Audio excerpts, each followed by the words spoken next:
আল্লাহ আমার রব, এই রবি আমার সব। দামে দামে তন মনে তারি অনুভব। তোমার দুনিয়াতে আমি যেদিকে তাকাই, অথই নিয়ামতে ডুবে আছি সবাই।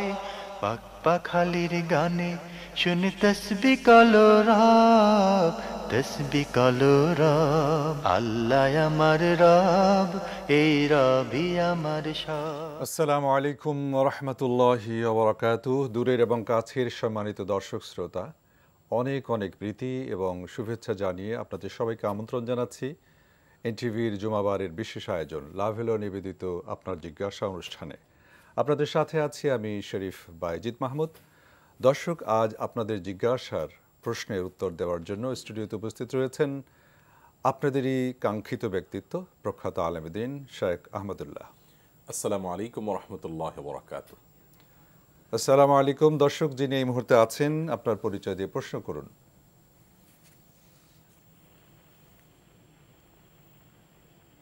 হ্যালো, আসসালামু আলাইকুম। কে বলছেন বোন, কোত্থেকে? ওয়ালাইকুম আসসালাম, ঢাকা থেকে মিশু বলছি। জি, প্রশ্ন করুন। জি, আমার প্রথম প্রশ্ন, ইসলামী ব্যাংকে 3 বছর মেয়াদি টাকা রেখে লাভ নিয়ে সংসার চালাতে হয়। এখন মেয়াদ শেষ হলে আবার রাখতে হয়। এখন প্রশ্ন হলো, আমার সংসার চালানোর জন্য অন্য কোনো উপায় নেই, এক্ষেত্রে আমার এই টাকার যাকাত আসবে কি? আচ্ছা, আর কোনো প্রশ্ন? দ্বিতীয় প্রশ্ন, জি, বাহিরে গেলে দূরের রাস্তায় ওয়াশরুমে যেতে অনেক সময় অসতর্কতা ভাবে প্রস্রাব লেগে যায় কাপড়ে। এখন এই সময় ওয়াক্ত হয়ে গেলে আমি কি করতে পারি? নামাজ কি কায়দা করবো, না বাসায় টাইমন করে ওই অবস্থায় নামাজ কায়েম করবো? জি, আমার কাপড় চেঞ্জ করার কোনো অপশন নাই, এই অবস্থায় আমি কি করবো? আচ্ছা আচ্ছা, ঠিক আছে বোন, আপনার দুটি প্রশ্নই আমরা পেয়েছি। আপনি আমাদের সঙ্গে থাকুন। মোহতারাম, প্রশ্ন পেয়েছেন। ইসলামী ব্যাংকে 3 বছর মেয়াদি টাকা রেখে সংসার চালাতে হয়, আবার ওইটা মেয়াদ শেষ হয়ে গেলে আবার রাখতে হয়, এর বিকল্প কোনো অপশন উনি করতে পারেন কিনা? সম্ভবত বোন জাকাত দেয়া লাগবে কিনা জাকাত, টাকাটার এই প্রসঙ্গটা টেনেছেন। তো বোন, নিশ্চয় আপনার প্রশ্ন উত্তর হলো জাকাত আপনাকে দিতে হবে, কারণ জাকাত আসলে অর্থের আসে। অতএব যখন নির্দিষ্ট ফিগার বা নেসাব পূরণ করবে এবং সেটা নির্দিষ্ট সময় পার করবে, তখন সেটার জাকাত দিতে হবে। টাকাটা আমি কোন পারপাস রেখেছি এবং কী জন্য রেখেছি সে বিষয়গুলো খুব বেশি মুখ্য নয় এখানে, যার কারণে জাকাত আপনাকে দিতেই হবে।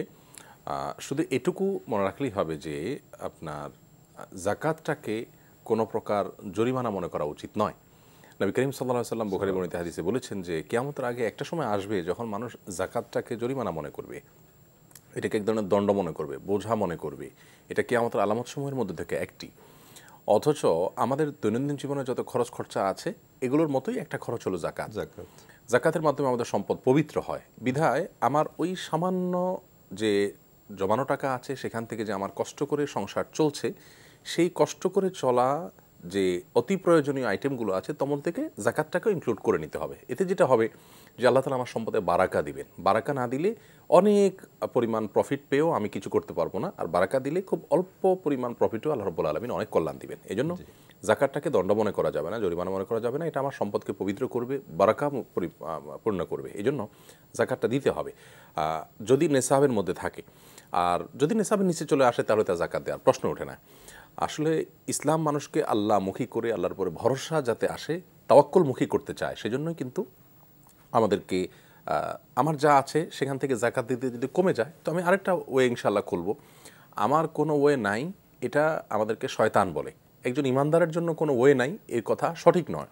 ওয়ে আল্লাহর উপর একটা না একটা বের করেই, কোনো ওয়ে যদি না থাকে এবং তার যদি এতে মৃত্যু হয়ে যায় তো জান্নাতের ওয়ে হলো সেটা। বাকি কোনো ওয়ে নাই, কোনো পথ নাই, এই পথগুলো ইমানদারের জন্য শোভনীয় নয়। ইমানদার ওয়া আল্লাহ ফালিয়াতাওয়াক্কাল মুমিনুন, ইমানদার আল্লাহর প্রতি তাওয়াক্কুল করে ভরসা করবে। বিধায় এই সম্পদের জাকাত আপনাকে দিয়ে যেতে হবে, কারণ সম্পদের ফিগার এবং আপনার সময় এই দুইটা যখন শর্ত পূরণ করবে তখন এটা জাকাত দিতেই হবে ইনশাআল্লাহ। জি, ফোন আছে, আমরা ফোনটা নিয়ে নিই, পরের প্রশ্নে আসছি। আসসালামু আলাইকুম। দর্শকে আছেন এই মুহূর্তে? হ্যালো, আমি খুলনা থেকে মোহাম্মদ কিবরিয়া বলছি। জি, কিবরিয়া সাহেব, প্রশ্ন করুন। আমার প্রশ্ন হচ্ছে যে শাওয়াল মাসের যে 6 রোজা রাখলে সারা বছরের রোজার সওয়াব পাওয়া যায়, কিন্তু জিলহজ মাসের যে 10টা রোজা রাখা হয় এই সওয়াবটা কিভাবে হবে, যোগ হবে? আচ্ছা, আর কোনো প্রশ্ন? না, আর কোনো প্রশ্ন নেই। আচ্ছা, আপনার প্রশ্নের উত্তরে যাব তার আগে বোন, এর আগে যিনি নিশু প্রশ্ন করেছিলেন, যিনি আরেকটা প্রশ্ন করেছিলেন যে বাইরে থাকলে ইস্তেঞ্জা করতে গেলে যদি প্রস্রাব লেগে যায় সেক্ষেত্রে নামাজ কি উনি কি করবেন, কাজা করবেন নাকি পরে করবেন, তায়াম্মুম করবেন? খুবই সুন্দর প্রশ্ন। এটা হতেই পারে যে অসতর্কতা বশত কাপড় চোপড়ে লেগে যেতে পারে, সামান্য নাপাক লেগে গেল। তো এরকম যদি হয় তাহলে সেক্ষেত্রে আমাদের করণীয় হলো যেই জায়গাটা নাপাক লেগেছে ঠিক সেই জায়গাটাকে ধরে আলতো করে টেপে পানিতে একটু ধুয়ে নেব আমরা। আমাদের দেশে সব ওয়াশরুমে পানির ব্যবস্থা আছে আলহামদুলিল্লাহ, যেহেতু বাইরের অনেক দেশে ওয়াশরুমে পানির ব্যবস্থা সবসময় থাকে না, কিন্তু আমাদের দেশে থাকে। তো বাইরের কথা বলবো যে যদি সেখানে ব্যবস্থা নাও থাকে তো বাইরে কোনো বেসিন নিশ্চয়ই থাকে, অতএব আলতো করে হলো সেই জায়গাটা আমরা ধুয়ে নেব। যদি পেশাবের ছিটা এত কম আসে, যেটা শুয়ের আগে যে পরিমাণ পানি থাকে ওই পরিমাণ, যেটাকে বলে ছিটা, তাহলে ওটাকে কেয়ার করার দরকার নাই, ওটা আল্লাহ তাআলা ইনশাআল্লাহ মাফ করবেন। যদি বেশি পরিমাণে লাগে তাহলে সেক্ষেত্রে সেটাকে আলতো করে ওই জায়গাটাকে ধুয়ে ফেললেই চলবে। সাধারণত শুকোতে অন্তত হাফ মিনিট তো লাগে মিনিমাম, বা তার চেয়ে কম বেশি লাগে। অতএব এই সময়ের মধ্যে আপনি খুব দ্রুত টেপের মধ্যে গিয়ে ওটাকে ধুয়ে ফেলবেন, তাতে কিন্তু আপনার সালাত হয়ে যাবে। আমরা অনেকে মনে করি যে কাপড়ের কোনো এক অংশে অপবিত্রতা লাগলে গোটা কাপড় পুরো চেঞ্জ করতে হয়, না, ব্যাপারটি সেরকম নয়। আল্লাহ রাব্বুল আলামিন আমাদের জন্য সহজ করেছেন। কোরআনে আল্লাহ বলেছেন ইউরিদুল্লাহু বিকুমুল ইউসরা ওয়ালা ইউরিদু বিকুমুল উসরা, আল্লাহ তোমাদের সহজ করতে চান, কঠিন হোক সেটা আল্লাহ তাআলা চান না। বিধায় ওই জায়গাটা শুধু ধুয়ে ফেললে আমাদের কাপড় পাক হবে, আমরা ওটা দিয়ে সালাত আদায় করব। আর তায়াম্মুমের যে প্রশ্নটা আপনি বলেছেন, তায়াম্মুমের সাথে এর সম্পর্ক নেই, কারণ আপনি তো ওযু করতে পারছেন। এখানে সম্পর্কটা হলো যে আপনি ওই পোশাক নিয়েই কাপড় সালাত আদায় করবেন নাকি কাজা করবেন। উত্তর হলো অবশ্যই আপনি ওই পোশাককে ওই জায়গাটাকে পাক করে আপনি সালাত আদায় করবেন, এটাকে বিলম্ব করার কোনো সুযোগ নেই। যদি কোনো কারণে আপনি ওইটা ধুতে পারেন নাই, ওইটা কোথায় ছিল আপনি জানেন না, তো বিকল্প কাপড় বলতে একজন পুরুষ যদি হয় তাহলে সেক্ষেত্রে অনেক ইজি। প্রশ্নকর্তা বোন, মেয়েদের যে সদরের ব্যাপারটা পুরো শরীর যেহেতু ঢাকতে হয় সালাতের জন্য, তো যে অংশে এটা হয়েছে সে পোশাকটাকে মানে পরিবর্তন করার মতো কোনো কিছু যদি থাকে হাতের কাছে, সেটা দিয়ে মুড়িয়ে হলেও সালাত আদায় করতে হবে। সালাত এমন একটা বিষয় যেটাকে বিলম্ব করা যাবে না, কোনো ওই যদি না থাকে ওই অবস্থা সালাত আদায় করতে হবে ইনশাআল্লাহ তাআলা। জি, ধন্যবাদ বোন, আশা করছি যে আপনার দুটি প্রশ্নের উত্তর পেয়েছেন। এরপরে কিবরিয়া ভাই প্রশ্ন করেছেন যে শাওয়ালের 6 রোজা রাখলে যদি সারা বছরের সওয়াব পাওয়া যায় তাহলে সেক্ষেত্রে জিলহজের 10 রোজার কি হবে, এরকমই বিষয়টা আর কি।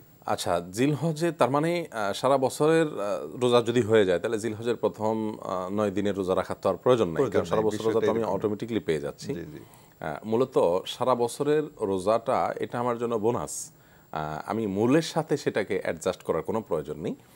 আমি শাওয়ালের 6 রোজার মাধ্যমে, রমজানের রোজার পর যদি শাওয়ালের সিয়ামগুলো রাখেন তাহলে সিয়ামগুলোর মাধ্যমে সারা বছরের সব আমি পাচ্ছি, এটা আমার এক্সট্রা, এটা আমার অ্যাকাউন্টে জমা হচ্ছে। কেমন যেন আমি ডিউটি করছি একটা নির্দিষ্ট সেশনে, আমাকে বেতন দেওয়া হলো ডাবল, ব্যাপারটা এরকম। অতএব আমি জিলহজের যে সিয়ামগুলো আছে কিংবা মুহররমের যে সিয়াম আছে, শাবানের যে সিয়াম আছে, আইয়ুবীদের যে সিয়াম আছে, বা সোম বৃহস্পতিবারের সিয়াম আছে, সুন্নাহ যত সিয়ামগুলো আছে, এই সিয়ামগুলো রাখলে সেগুলোর সব আমরা আপন জায়গায় পাবো। এটা রাখার মাধ্যমে যে সেগুলো অটোমেটিকলি হয়ে যাবে ব্যাপারটা সেরকম না, এটা তো বোনাস এক্সট্রা। অতএব এটা আমার অ্যাকাউন্টে এক্সট্রা জমা হবে ইনশাআল্লাহ তাআলা। অফুরন্ত সওয়াবের প্রয়োজন, কারণ আখিরাতের যে যাত্রা সেটা তো 20, 40, 50 বছরের কোনো যাত্রা নয়। আমরা অনেকে মনে করি যে এত সওয়াব, এটাতে এত কি করব। দুনিয়ার ব্যাপারে যদি আমাদের এরকম প্রশ্ন আসে না, কারণ আমাদের যত আসে তারপরেও আমাদের আরও নিড থাকে, কিন্তু হ্যাঁ আরও চাই। আখিরাতের বিষয়ে এ ধরনের প্রশ্ন আসে, এর মূল কারণ হলো আখিরাত সম্পর্কে আমাদের ধারণা নেই। যেই যাত্রার শুরু আছে কোনো শেষ নেই, দুনিয়ার জীবন তো 50-70 বছরের জীবন, তো অতএব সেখানে অফুরন্ত সওয়াবের প্রয়োজন। আবার সওয়াব যেরকম আহরণ হচ্ছে, সওয়াব কাটাকাটিও হচ্ছে, কারণ আমরা যখন গীবত করছি, কোনো পাপ করছি, সেগুলো কেটে যাচ্ছে, নষ্ট হয়ে যাচ্ছে। বিধায় আল্লাহ তাআলা আমাদেরকে অফুরন্ত এক্সট্রা সওয়াব দিচ্ছেন। বিধায় আমরা শাওয়ালের 6 সিয়ামও পালন করব, আবার জিলহজের সিয়ামগুলো আপন জায়গায় পালন করবো ইনশাআল্লাহ, যত অ্যাকাউন্টকে সমৃদ্ধ করা যায়। দর্শক আসসালামু আলাইকুম, যিনি আছেন এই মুহূর্তে পরিচয় দিয়ে প্রশ্ন করুন। ওয়ালাইকুম আসসালাম ওয়া রাহমাতুল্লাহ। জি, আমার নাম ফারুক আহমেদ, চাঁপাইনবাবগঞ্জ থেকে বলছি। জি ফারুক ভাই প্রশ্ন করুন। আমার আম্মার বয়স 65 বছর, 75 বছর বয়স। জি, রোজা রাখতে পারেনি, এবং একজনকে মানে সে সময় টাকাও ছিল না, মানে রোজা অবস্থায় রমজান মাসে টাকা ছিল না, এখন টাকা পেয়েছে, সে ফিদিয়াটা দিতে পারবে কি না, 1 নম্বর প্রশ্ন। জি। আর 2 নম্বর প্রশ্ন হচ্ছে আমার আব্বা মারা গেছে, তো রমজান মাসে আমি মাদ্রাসায় ইফতারি করেছিলাম, তো সেটা জায়েজ কিনা? মাদ্রাসায় ইফতার করেছেন? জি জি, মাদ্রাসায় ইফতার। আর 3 নম্বর প্রশ্ন হচ্ছে যে ভাইয়া আমরা দুটা রমজান মাসে অনেকেই রোজা রেখেছি নামাজ। জি, দর্শক এই মুহূর্তে যারা আছেন একটু অনুরোধ করব যে আপনারা দুটি করে প্রশ্ন করলে আমরা অন্য ভাইদেরকে বা বোনদেরকে বেশি সুযোগ করে দিতে পারবো। ভাই ফারুক, আপনি প্রশ্ন করেছেন আপনার আম্মার বয়স 75 বছর, রোজা রাখতে পারেননি, সিয়াম করতে পারেননি, সে সময় ওনার টাকাও ছিল না, এখন টাকা হয়েছে, এখন ফিদিয়া দিলে হবে কিনা? জি, অবশ্যই হবে ভাই ফারুক, কারণ আপনার ফিদিয়া রমজান মাসেই দিতে হবে এমনটি শর্ত নয়, তাছাড়া আপনার হাতে ছিল না। অতএব আল্লাহ তাআলার সেই নির্দেশনা, ও আলাল্লাযীনা ইউতীকুনাহু ফিদিয়াতুন তা'আমু মিসকিন, যারা সাধ্য রাখেন না, সামর্থ্য রাখেন না সিয়াম পালন করা রমজান মাসে, তারা ফিদিয়া দিবেন, খাদ্য দিবেন মিসকিনকে। সেই আয়াতের উপর আমল করতে পারেন আপনি। এখন আল্লাহ তাআলা আপনাকে সামর্থ্য দিয়েছেন, পুরো মাসের ফিদিয়া আপনি গরিব দুঃখীদের কাছে পৌঁছে দিবেন ইনশাআল্লাহ তাআলা। জি। উনি আরো একটি প্রশ্ন করেছেন যে ওনার আব্বা ইন্তেকাল করেছেন, তো ইন্তেকালের জন্য উনি মাদ্রাসায় ইফতারি করিয়েছেন মাদ্রাসার স্টুডেন্ট বা হুজুরদের সবাইদেরকে, এটা ঠিক আছে কিনা? কোনো অসুবিধা নেই, কারণ মৃত ব্যক্তির তরফ থেকে দান সাদাকা করা যায় এবং খাদ্য দান করা সেটাও এক প্রকারের দান। বিধায় মৃত ব্যক্তির অ্যাকাউন্টে সব জমা হোক সেই আশায় আপনি যে কাউকে, কোনো গরিবকে, দুঃখীকে যেমন খাওয়াতে পারেন, সিয়াম কারীকে, সায়েমকে, রোজাদারকে ইফতার করানো এটা গুরুত্বপূর্ণ একটা আমল এবং দানের খুব অত্যন্ত ফজিলতপূর্ণ একটি খাত, যার কারণে এইটি আপনার বাবার অ্যাকাউন্টে ইনশাআল্লাহ জমা হবে এবং এই দান আপনার ঠিক আছে ইনশাআল্লাহ। জি, শুক্রিয়া ভাই ফারুক, আশা করছি আপনার দুটি প্রশ্নের উত্তর পেয়েছেন। এই পর্যায়ে যিনি আছেন দর্শক, আসসালামু আলাইকুম ওয়া রাহমাতুল্লাহ। হ্যালো। আসসালামু আলাইকুম। ওয়ালাইকুম আসসালাম ওয়া রাহমাতুল্লাহ। পরিচয় দিয়ে প্রশ্ন করুন ভাইয়া। জি, আমি আব্দুল্লাহ দুলাল চিটাগাং থেকে বলছি। আমার দুটি প্রশ্ন। প্রথম প্রশ্নটা হলো, আমাদের হযরত মুহাম্মদ সাল্লাল্লাহু আলাইহি ওয়াসাল্লাম নবীজি যখন মিরাজে গিয়েছিলেন তখন আমরা একটি হাদিস শুনতে পাচ্ছি এবং সমাজে প্রচলিত আছে যে মহান আল্লাহ তাআলা বান্দাদেরকে 50 ওয়াক্ত নামাজ ফরজ করেছিলেন একদিনে। তারপরে নবীজি সেটাকে 5 ওয়াক্ত পর্যন্ত নিয়ে আসছেন। প্রশ্নটা হলো, মহান আল্লাহ তাআলা বান্দাদের উপর যদি 50 ওয়াক্ত নামাজ ফরজ করেছিলেন, এটা যদি মানে হাদিস সত্য হয়ে থাকে, তাহলে আল্লাহ তাআলা প্রতিদিন আমাদেরকে ঘন্টায় 2 বার করে আমাদেরকে পড়তে হতো নামাজ। হ্যাঁ, এটা কি কঠিন ছিল না? আল্লাহ কি এরকম কোন এই হাদিসটা কি সঠিক কিনা আমাদের একটু জানা দরকার। দ্বিতীয় প্রশ্ন হলো, আমাদের পবিত্র কোরআন শরীফে আছে জীব এবং পশু তোমরা জীবিতটাকে হালাল হিসেবে সাব্যস্ত করা হয়েছে, জীব এবং পশু এই দুইটা শব্দ। এখন আমরা তো মাছ খাচ্ছি মৃত, তো এটা তো এই মাছটা কি জীব এবং পশু এই কোনটার মধ্যে কি পড়ছে না? এটা এই ক্ষেত্রে আমাদের করণীয় কি? ধন্যবাদ। আচ্ছা, ধন্যবাদ ভাই আপনাকে। ভাই আব্দুল্লাহ প্রথমে প্রশ্ন করেছেন, মিরাজে গিয়েছেন আমাদের প্রিয় রাসূল সাল্লাল্লাহু আলাইহি ওয়াসাল্লাম, 50 ওয়াক্ত নামাজ প্রথমে দেয়া হলো, পরবর্তীতে উনি বার্গেনিং করে এটা 5-এ নিয়ে আসলেন, এটা বিষয় হাদিসটা সহিহ কিনা? আরো একটি প্রশ্ন করেছেন সাথে উনি। যে হাদিসটি বিশুদ্ধ সম্পূর্ণ এবং হাদিস এর গ্রন্থগুলো, প্রসিদ্ধ গ্রন্থগুলোর প্রায় সবগুলোতেই বা বেশিরভাগ হাদিস গ্রন্থগুলোতেই হাদিসটি খুব গুরুত্বের সাথে এবং বিশুদ্ধ সনদ বা সূত্রে এটি বর্ণিত হয়েছে, বিধায় এই ঘটনা সত্য। আপনি যে প্রশ্ন করেছেন দর্শক, যে তাহলে 50 ওয়াক্ত সালাত যে আল্লাহ তাআলা দিলেন সেটা আদৌ কি সম্ভব ছিল কিনা? উত্তর হলো অবশ্যই সম্ভব ছিল। কঠিন, একটা হলো অসম্ভব, আরেকটা হলো যে কঠিন, দুটি তো এক জিনিস নয়। 50 ওয়াক্ত সালাত যদি ধরুন প্রতি ওয়াক্ত যদি 2 রাকাত করে হতো বা 1 রাকাত করে হতো, আল্লাহ তাআলা তো তখন কি ফরম্যাট দিয়েছেন সেটা তো আমরা জানি না। ধরুন 1 রাকাত যদি হতো, তাহলে 50 রাকাত সালাত আদায় করতে সর্বোচ্চ আমাদের 1 ঘন্টা সময় লাগবে। আর ওয়াক্ত যেহেতু ভিন্ন ভিন্ন সময়, তো সেক্ষেত্রে দর্শক বলেছেন 2 ঘন্টা, কথা 2 ঘন্টাই ধরলাম, তো 2 ঘন্টা একজন মানুষের জন্য সালাত আদায় করাতে কঠিন কিছু না, 3 ঘন্টা আদায় করাও কঠিন কিছু না। আমরা যেরকম এখন 8 ঘন্টার নিচে ডিউটির কথা চিন্তাই করতে পারি না, তখন ইবাদতের জন্য 3 ঘন্টার নিচে আমরা চিন্তাও করতে পারতাম না। বিধায় বিষয়টি আমাদের সাধ্যের বাইরে ছিল, আল্লাহ তাআলা সেটি আমাদেরকে চাপিয়ে দিতে চেয়েছেন। ব্যাপারটা সেরকম নয়। আল্লাহ কোরআনে বলেছেন লা ইউকাল্লিফুল্লাহু নাফসান ইল্লা উসআহা, মানুষের সাধ্যের বাইরে কিছুই আল্লাহ তাআলা মানুষকে চাপিয়ে দেন না বা কোনো নির্দেশ আল্লাহ তাআলা জারি করেন না। তবে হ্যাঁ, এটুকু ঠিক যে আল্লাহ রাব্বুল আলামিন আমাদেরকে যা দিতে চেয়েছেন সেটুকু করার সক্ষমতা আমাদের ছিল, হয়তো কঠিন হতো, যেটি মুসা আলাইহিস সালাম বলেছিলেন যে এটি তোমার উম্মতের জন্য কঠিন হবে, তারা এটা পারবে না, কষ্টসাধ্য হবে। কারণ তারা জানেন যে, এবং মুসা আলাইহিস সালামকে আল্লাহ তাআলা ওহীর মাধ্যমে জানিয়েছেন কিয়ামতের আগে মানুষ খুব যত নিকটবর্তী হবে তত মানুষ নানামুখী ফিতনার মধ্যে পড়বে এবং দুনিয়ামুখী হবে, কঠিন হবে সময় বের করা। আমাদের পূর্বের জায়গা ছিলেন নবী করিম সাল্লাল্লাহু আলাইহি সাল্লামের জীবনে যত দোয়া এবং দুরুদ জিকির পাওয়া যায় সেগুলো যদি উল্লেখ করা হয়, আজকালকার মানুষ আমরা বলবো যে এটা অসম্ভব কীভাবে, অথচ সময় ওনারও এই 24 ঘন্টাই ছিল সারাদিনের মধ্যে। ভোর থেকে নিয়ে রাত ঘুমোতে যাওয়া পর্যন্ত যে শিডিউল তার, আপনি ফজরের পরে এরশাক পর্যন্ত বসে বসে জিকির আজকার দোয়া করা, এরশাকে সালাত আদায় করা, চারশে সালাত আদায় করা, জাওয়ালে সালাত আদায় করা, বাজারে গেলে আলাদা দোয়া করা, তারপরে দুপুরে কায়রুলাটা করা, মানে এভাবে যদি আমি বলি সারাদিন একটা ঠাসা শিডিউল ছিল, তাহলে তাদের জীবন ধারণ কীভাবে করতেন তারা? এরকম প্রশ্ন আমাদের কাছে আসে। তারপর তো রাষ্ট্র পরিচালনা করেছেন, অনেক কিছু সব কাজগুলো করেছেন, একাধিক স্ত্রী সবার হক আদায় করেছেন, এবং আল্লাহ তাআলা সময় এই পরিমাণ বারাকা দিয়েছেন যে মাত্র 10 বছরের জীবনে, আজকাল 10 বছরে আমরা তো শিক্ষা জীবনের কোনো কিছু গোছাতেই পারি না, পিএইচডি করতেও তো মানুষের গ্রাজুয়েশনের পর একটা লম্বা সময় লেগে যায়, সেখানে 10 বছরে গোটা পৃথিবীর পট পরিবর্তন করে দিয়েছেন। মানে জীবনে বারাকা কাকে বলে? অতএব 50 ওয়াক্ত সালাত যদি আল্লাহ তাআলা দিতেন এবং সেটা যদি আমার জন্য আমরা মানে প্রযোজ্য থাকতো, তাহলে তখন সেটা আমাদের জন্য পালন করাটাও সহজ হতো, মানসিকতা সেরকম হতো হয়তো বা। বাকি আল্লাহ দেননি, রহম করেছেন আমাদের প্রতি, কিন্তু অসম্ভব কোনো বিষয়ের নির্দেশ আল্লাহ তাআলা চাপিয়ে দিতে চেয়েছেন, ব্যাপারটা এরকম নয়। জি, আরেকটা বিষয় আমি একটু প্রাসঙ্গিক বলি যে আমরা এই যে আল্লাহ এটা কেন দিতে চাইলেন, দিলেন, প্রস্তাব করলেন, এত গভীরে কি ভাবার আমাদের সুযোগ আছে? আমাদের কত মানে জটিল বিষয় আছে যেটা আমরা পালন করছি না, জানছি না, এই বিষয়গুলো একটু না।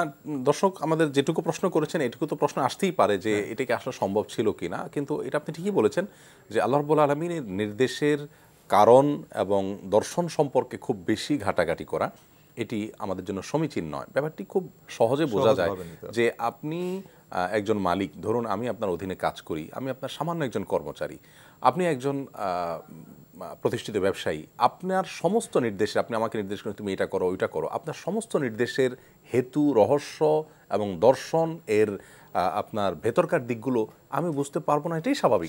আমি যদি সবকিছু বলি স্যার এটা কেন করবো ওইটা কেন করবো, এটা কিন্তু অযৌক্তিক, চাকরি থাকবে না, থাকবে না। আল্লাহ রাব্বুল আলামিনের আবদিয়ত বা গোলামির সাথে এটা যায় না। জি জি, শুকরিয়া।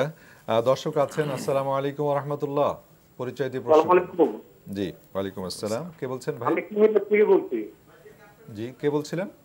আমি কুমিল্লা থেকে সাব্বির আহমেদ। সাব্বির আহমেদ ভাই, প্রশ্ন করুন। আমার দুইটা প্রশ্ন। একটা প্রশ্ন হচ্ছে আমাদের যে দিনের দাওয়াত তো প্রত্যেকটা মুসলমানদের ফরজ। এই দিনের দাওয়াতটা আমি নামাজ পড়ে বেসিক্যালি অন্যান্য যতটুকু সম্ভব কাজ করি, কিন্তু দিনের দাওয়াত থেকে আমি বঞ্চিত। আমি এখন কোনো রাস্তা পাচ্ছি না দিনের দাওয়াত দেব কিভাবে। কিন্তু আমি পরোক্ষভাবে আপনার ওই তাবলিগের মাঝে মাঝে মসজিদে বসি, তাদের দাওয়াত শুনি, কিন্তু তাদের সিস্টেম গুলা নিয়ে আমার একটু সন্দেহ। কিন্তু তাবলিগের মাধ্যমে দিনের দাওয়াতটা আদায় হয় কিনা সেটা আমার জানার দরকার। ওকে, দ্বিতীয় প্রশ্ন। দুই নম্বর হচ্ছে আমি দাঁড়িয়ে রাখছি, নতুন আমি দাঁড়িয়ে রাখছি, এখন দাড়ির পাশাপাশি মুছ রাখা সুন্নত কিনা সেটা জানার জন্য। Thank you. ওকে, ধন্যবাদ। এর আগে ভাই আব্দুল্লাহর একটি প্রশ্ন ছিল শেখ, সেটা হচ্ছে যে পশু হালাল হলে খাওয়া যাবে, পাশাপাশি আরেকটি প্রাণীর কথা বলেছেন, কিন্তু মাছ মারা গেলে মরা মাছও তো আমরা খাই, সেক্ষেত্রে বিধানটা কি হবে? মরা মাছের বিষয়টা এক্সেপশন, অর্থাৎ জেনারেল কোনো নির্দেশনা থেকে এক্সেপশন থাকে। মরা মাছ এবং মরা ফড়িং এই দুইটা বিষয় এক্সেপশনের মধ্যে পড়ে, অর্থাৎ এগুলো জবে করা আছে আমরা খেতে পারবো, অন্যান্য প্রাণী যেরকম জবে করা আছে আমরা খেতে পারবো না। আল্লাহ রাব্বুল আলামিন সে এই দুটিকে আমাদের জন্য হালাল করেছেন। নবী করিম সাল্লাল্লাহু আলাইহি ওয়াসাল্লাম বলেছেন, উহিল্লা লানাল মাইতাতান ওয়াদ দামান, সকল ব্লাড এটা পান করা আমাদের জন্য হারাম এবং সকল মৃত প্রাণী পান খাওয়া আমাদের জন্য হারাম, তবে এক্সেপ্ট দুটি বিষয়। মৃত প্রাণীর মধ্যে নবী সাল্লাল্লাহু আলাইহি ওয়াসাল্লাম বলেছেন যে আসসামাক, একটা হলো মাছ, আরেকটা হলো ওয়াল জারাদ অর্থাৎ ফড়িং। এই ফড়িং এবং মাছ এগুলো মৃত হলেও খাওয়া যাবে, এগুলো আমাদের জন্য হালাল। অতএব জেনারেল যে বিধান সেটা থেকে এই দুটাকে এক্সেপশন করা হয়েছে হাদিসের মাধ্যমে। আচ্ছা আচ্ছা, ফড়িং খাওয়া যাবে। আচ্ছা, এটা নতুন একটা ব্যাপার জানলাম। দর্শকরা আশা করছি যে মজা করে খেতে পারবেন এখন থেকে ইনশাআল্লাহ। ভাই সাব্বির আহমেদ, সাব্বির ভাই কুমিল্লা থেকে আপনি প্রশ্ন করেছেন, দিনের দাওয়াত দেওয়াটা খুব জরুরি, আপনি ফিল করছেন, নামাজ পড়ছেন, তাবলিগে মাঝে মাঝে সময় দেন, ওনার কাছে কিছু জিনিসের সন্দেহ দৃক করেছে তাবলিগের বিষয়, এই বিষয়ে যদি বলতেন একটু। দেখুন, দিনের দাওয়াতের বা দিন প্রচারের যত প্ল্যাটফর্ম পৃথিবীতে এখন আছে, এই সমস্ত প্ল্যাটফর্মগুলোই আমাদের নিজেদের তৈরি করা। অর্থাৎ প্ল্যাটফর্ম তৈরি করা মানে আমি বোঝাচ্ছি যে এই একটা নির্দিষ্ট সিস্টেম পদ্ধতি, এটা আমাদের আবিষ্কার। হুবহু এই প্ল্যাটফর্ম নবী করিম সাল্লাল্লাহু আলাইহি ওয়াসাল্লাম এভাবে রেখে গেছেন, ব্যাপারটি এরকম নয়। তাহলে আমাদের প্ল্যাটফর্ম ব্যবহারে মৌলিকভাবে কোনো দোষণীয় বিষয় নাই, যদি আমরা সচেতনভাবে সে প্ল্যাটফর্মে কী কী সমস্যা আমার কাছে দৃষ্টিগোচর হচ্ছে সেগুলো থেকে আমি নিজেকে বাঁচিয়ে রেখে যদি আমি চলতে পারি, সে অ্যাবিলিটি যদি আমার থাকে। ধরুন আপনি একটা প্ল্যাটফর্মে দাওয়াতি কাজ করছেন, আপনি পাচ্ছেন যে সেখানে এই কথাটা বলা হচ্ছে, এটা হাদিস অ্যালাউ করে না, এটা বলছে এটা কোরআন থেকে নাই, এটা আছে, এটা রেফারেন্স নাই, তাহলে আপনি সেই জিনিসগুলো গ্রহণ করবেন না। এবং গ্রহণ না করে যদি আপনি সেখানে কাজ করতে পারেন, বেছে যদি আপনি চলতে পারেন, সেটা আপনি চলতে পারেন। দাওয়াতি কাজ করার জন্য প্রত্যেকটা মুসলমান নির্দেশিত, যেমন দর্শক বলেছেন, কিন্তু দাওয়াতি কাজের আবার এই প্ল্যাটফর্ম ইউজ করেই করতে হবে ব্যাপারটি আবার সেরকমও কিন্তু নয়। আপনি চাইলে আপনার মতো করেও দাওয়াতি কাজ করতে পারেন। সেটা এভাবে হতে পারে, আপনি আপনার বাসায় আপনার পরিবারকে দাওয়াত দিলেন, আপনার পরিচিত জনকে দাওয়াত দিলেন, আপনি আপনার প্রতিবেশীকে দাওয়াত দিলেন। দাওয়াত মানে আমরা মনে করি শুধু কথা বলা, দাওয়াত মানে কিন্তু শুধু কথা বলা নয়। দাওয়াতের অন্যতম একটা বড় মাধ্যম হলো নিজের আমল আচরণ। আমার আমল থেকে আমার প্রতিবেশী শিখবে, দেখবে, আবার সেই সাথে আমি কথাও বলবো ইনশাআল্লাহ বিইذনিল্লাহ। তবে দাওয়াত হবে নবী করিম সাল্লাল্লাহু আলাইহি সাল্লামকে যেমন আল্লাহ তাআলা নির্দেশ করেছেন, বাল্লিগ মা উনজিলা ইলাইক, হে রাসূল আপনার কাছে যা নাজিল হয়েছে ওহী, সেটার তাবলীগ করুন, সেটার প্রচার করুন। অতএব প্রচার কোনো নিজেদের বানানো কল্প কাহিনী অথবা আপনার রেফারেন্সবিহীন কোনো কথাবার্তার নয়, আনঅথেন্টিক কোনো কথাবার্তার নয়, কোরআন এবং সুন্নাহ ভিত্তিক দাওয়াত আমরা দেবো ইনশাআল্লাহ। সেটা নিজে ব্যক্তিগতভাবে দিতে পারি, কোনো প্ল্যাটফর্ম যদি ব্যবহার করি, সে প্ল্যাটফর্মে মন্দ কিছু থাকলে সেটা থেকে নিজেকে বাঁচিয়ে যদি দিতে পারি, সেটা আমরা দিতে পারি। জি, পাশাপাশি তো আল্লাহ রাব্বুল আলামিন সরাসরি সংঘবদ্ধভাবে কাজ করার কথাও বলেছেন, এটাও আমাদের মাথায় রাখা দরকার। উনি আরেকটি প্রশ্ন করেছেন যে দাড়ি উনি রেখেছেন, বাট গোফ রাখার বিধান সম্পর্কে উনি কনফিউজ বা নবী করিম সাল্লাল্লাহু আলাইহি সাল্লাম নির্দেশ করেছেন, আহফুস শাওয়ারিব, তোমরা মোচ ছোট করো। কোনো কোনো বর্ণায় আসছে কুসুস শাওয়ারিব, তোমরা মোচ ছোট করো। অতএব দাড়ির ব্যাপারে নির্দেশনা হলো যে আফুল্লোহা আর খুল্লোহা, তোমরা দাড়িকে ছেড়ে দাও। আর মোচের ব্যাপারে নির্দেশনা হলো মোচকে ছোট করো, যার কারণে মোচ ছোট করতে হবে। মোচ আমরা যখন খাবার খেতে যাই, পানি পান করতে যাই, খুব বড় থাকলে এগুলো ধোয়া আমাদের পেটে যাবে, যেটা আমাদের জন্য অস্বাস্থ্যকর হবে, সেটা বলাই বাহুল্য আজকের সময়। তো নবী রাসূলুল্লাহ সাল্লাল্লাহু আলাইহি ওয়াসাল্লাম যা নির্দেশ করেছেন সেটাই আমাদের জন্য বৈজ্ঞানিক, সেটাই আমাদের জন্য কল্যাণকর এবং উপকারী। পুরুষ দাড়িটা ছোট করবেন এবং দাড়িটা বড় করবেন এবং মোচটা ছোট করবেন। অতএব গোফটা ছোট করাই হলো শরীয়তের নির্দেশ। অনেকে গোফ বড় বড় রাখেন, সেটা সুন্নাহর পরিপন্থী। তবে এর কারণে যে তিনি কোনো বড় হারাম কাজ করছেন ব্যাপারটা সেরকম নয়, মোচ ছোট করাটাই হলো সুন্নাহ। পানি গোফে যদি পানি লেগে যায় পান করার সময়, হ্যাঁ, তাহলে একটা কথা আমাদের সমাজে প্রচলিত আছে যে সেটা মাকরুহ হয়, এটির কোনো ভিত্তি নাই। এটা আমাদের জন্য অস্বাস্থ্যকর, সেজন্য অস্বাস্থ্যকর কোনো কিছু ইমানদারের করা উচিত নয়, সেটি আরেকটি বিষয়। কিন্তু শরিয়া এটার জন্য আলাদা কোনো আপনার দণ্ড দিয়েছে বা কোনো প্রকার এখানে অপরাধ হিসেবে গণ্য করেছে, বাট সেরকম নয়। কারোর যত ছোটই হোক, আমরা যদি পান করতে যাই তো মোচে কিন্তু একটু লেগে যাবেই, বেশিরভাগ ক্ষেত্রে এটা হয়। হ্যাঁ, যত ছোট থাকবে তত সেফে আমরা থাকতে পারবো, কিন্তু লেগে গেলে সেটা মাকরুহ হয়ে যায়, এরকম একটা কথা আমাদের সমাজে প্রচলিত আছে, এটার কোনো ভিত্তি নেই। আচ্ছা আচ্ছা, তাহলে তো যারা গোফ রাখেন এখন তারা বেশ বড় করে রাখতে পারবেন আশা করি। না, এখানে তো হাদিসে যেহেতু নিষেধ, মানে নির্দেশ হলো ছোট করা, সেটা তো লঙ্ঘন হয়ে যাচ্ছে। জি জি, ধন্যবাদ। দর্শক আসসালামু আলাইকুম ওয়া রাহমাতুল্লাহ, যিনি আছেন পরিচয় দিয়ে প্রশ্ন করুন। আসসালামু আলাইকুম, আমি মোহাম্মদ খুরশিদ আলম, মোহাম্মদপুর, ঢাকা থেকে বলছিলাম।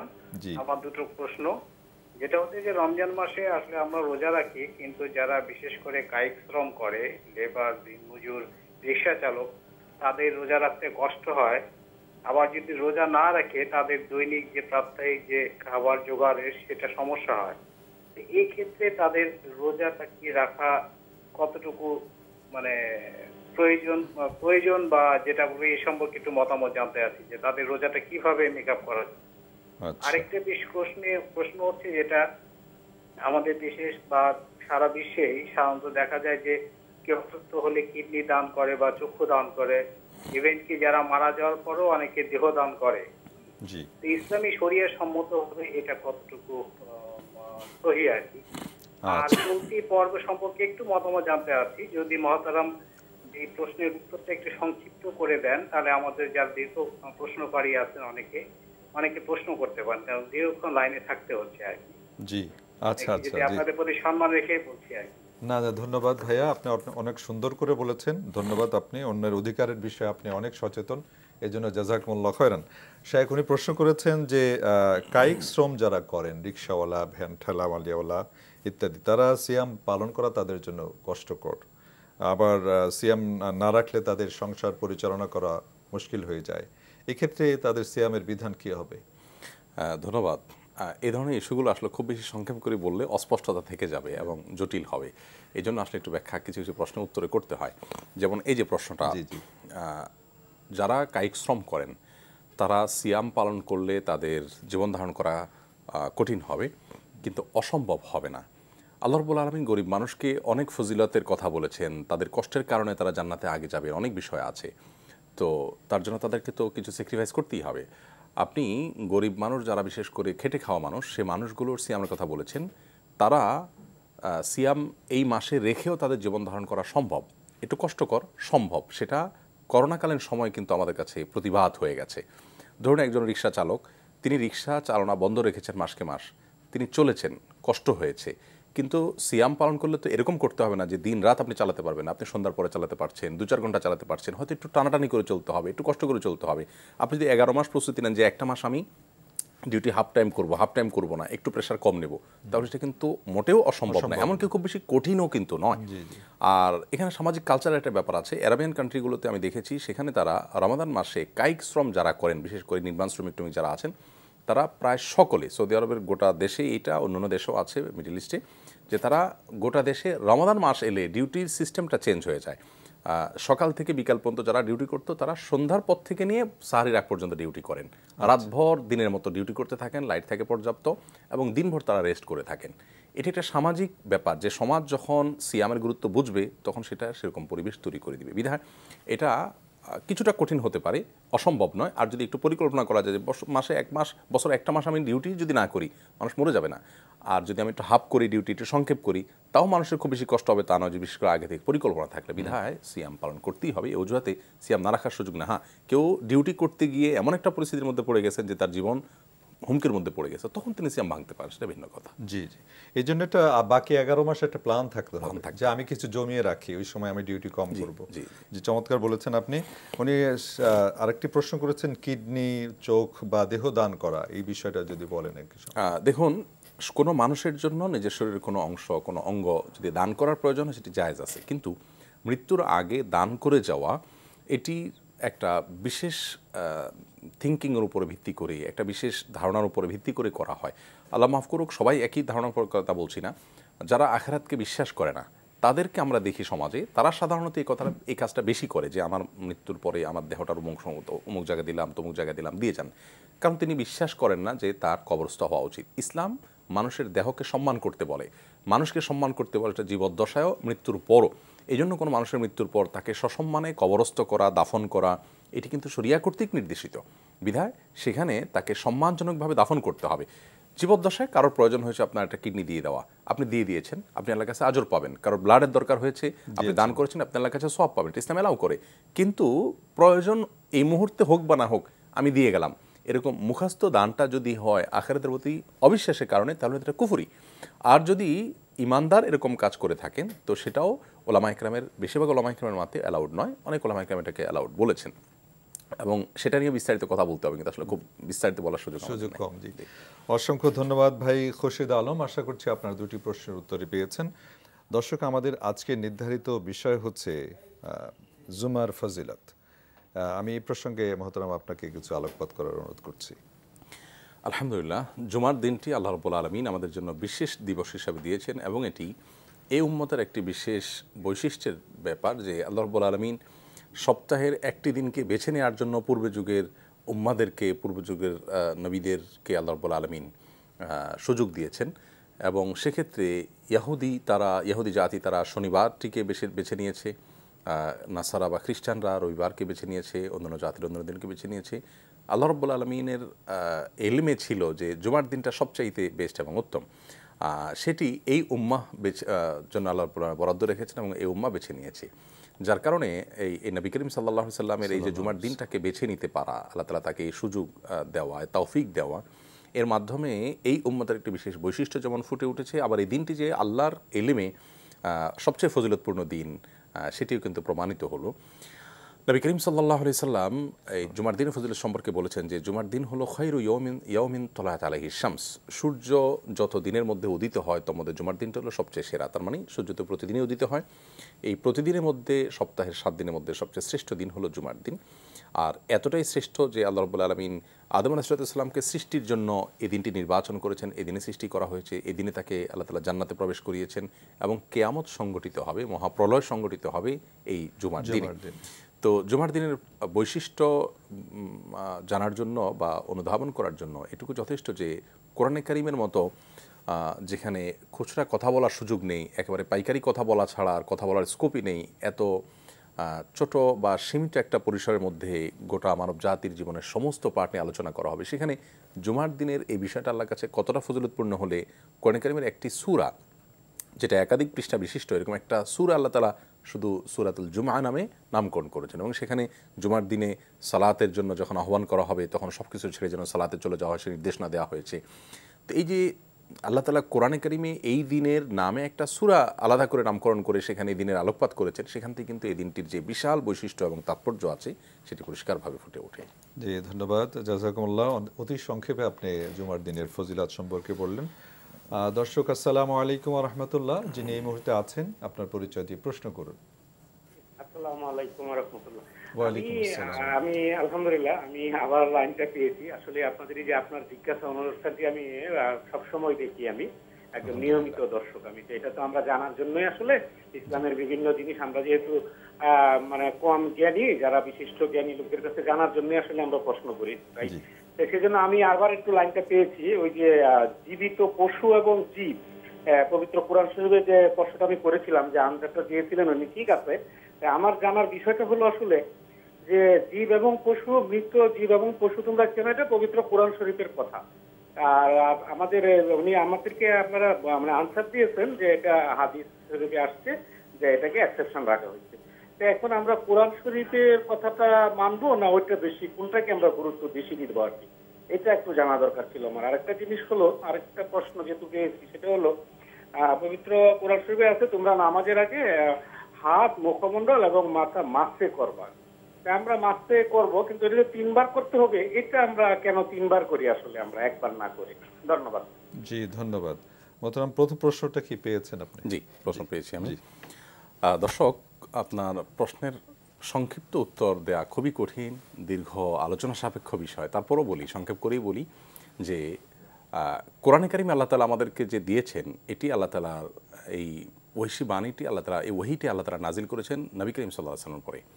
তিনি এটাকে ব্যাখ্যা করে বিশ্লেষণ করে আমাদের কাছে বুঝিয়েছেন এবং সেটাকে তিনি প্র্যাকটিক্যাল করে দেখিয়েছেন। তিনি হলেন আমাদের জন্য মডেল। আল্লাহ তাআলা কোরআনেই বলেছেন, লাকাদ কানা লাকুম ফি রাসূলিল্লাহি উসওয়াতুন হাসানাহ, তোমাদের জন্য আল্লাহর রাসূলের মাঝে সর্বোত্তম আদর্শ রয়েছে, তিনি আমাদের জন্য মডেল। এখন কোরআনের কোনো আয়াতের ব্যাখ্যা, বিশ্লেষণ, তার কোনো এক্সেপশন বা কোনো কিছু যদি তিনি দেন, কোরআন এই আয়াতই বলছে যে নবী করিম সাল্লাল্লাহু আলাইহি সাল্লাম আমাদের জন্য মডেল, তিনি আদর্শ। অতএব তার কাছ থেকে আমাদের সে আদর্শ গ্রহণ করতে হবে। কোরআন কারিমে আল্লাহ তাআলা আরও বলেছেন, মা আতাকুমুর রাসূলু ফাখুযুহু ওয়া মা নাহাকুম আনহু ফান্তাহু, রাসূল তোমাদেরকে যা দিয়েছেন সেটা তোমরা ধারণ করো, আর যা নিষেধ করেছেন সেটা তোমরা বর্জন করো। এই যে একটা ব্যাপার, নবী করিম সাল্লাল্লাহু আলাইহি সাল্লামকে আল্লাহ রাব্বুল আলামিন এখানে আমাদেরকে অনুসরণ করতে বলেছেন। কোরআন কারিমে আরও দেখবেন আপনি, আল্লাহ বলেছেন, আতিউল্লাহ ওয়া আতিউর রাসূল ওয়া উলিল আমরি মিনকুম, আতিউল্লাহ ওয়া আতিউর রাসূল, তোমরা আল্লাহর আনুগত্য করো, রাসূলের আনুগত্য করো, আলাদা করে বলেছেন। শুধু এখানে নয়, অন্য আরও অনেক জায়গায় আল্লাহ তাআলা বলেছেন।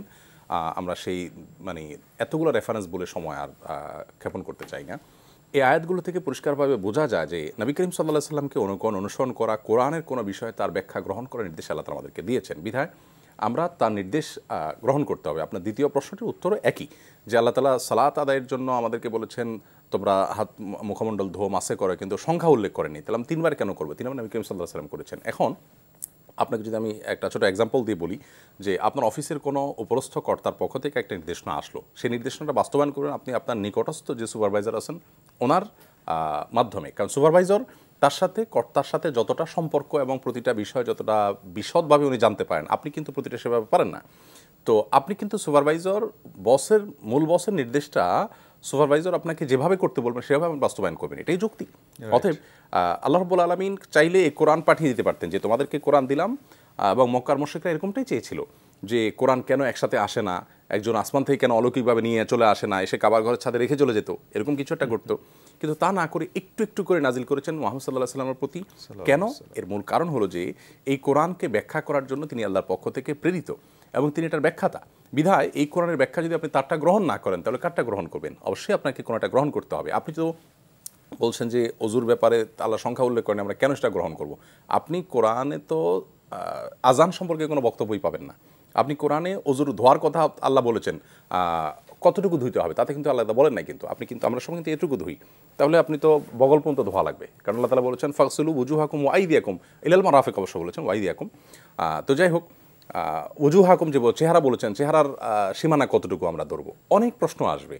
তো আল্লাহ রাব্বুল আলামিন এর সমস্ত নির্দেশগুলো বাস্তবায়নের জন্য নবী করিম সাল্লাল্লাহু আলাইহি ওয়াসাল্লামের ব্যাখ্যাকে আমাদের গ্রহণ করতে হবে, কারণ আমাদের প্রামাণ্যতার উভয়টি। যদি আপনি প্রশ্ন করেন যে তাহলে হাদিসের সূত্র নিয়ে অনেক কথা হয়, তো হাদিস যে সূত্রে এসেছে কোরআন কিন্তু একই সূত্রে এসেছে।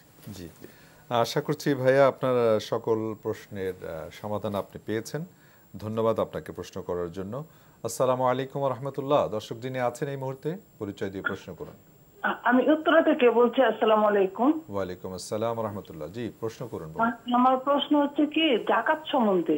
জি, মানে নিসাব পরিমাণ কত টাকা থাকলে যাকাত ফরজ? আর প্রশ্ন হচ্ছে কি গয়না এবং টাকা দুটোটা মিলেই কি নিসাব পরিমাণ হতে হবে, নাকি শুধু কতটুকু গয়না এবং কতটুকু টাকা থাকতে হবে? জি, তাইলে যাকাত ফরজ হবে।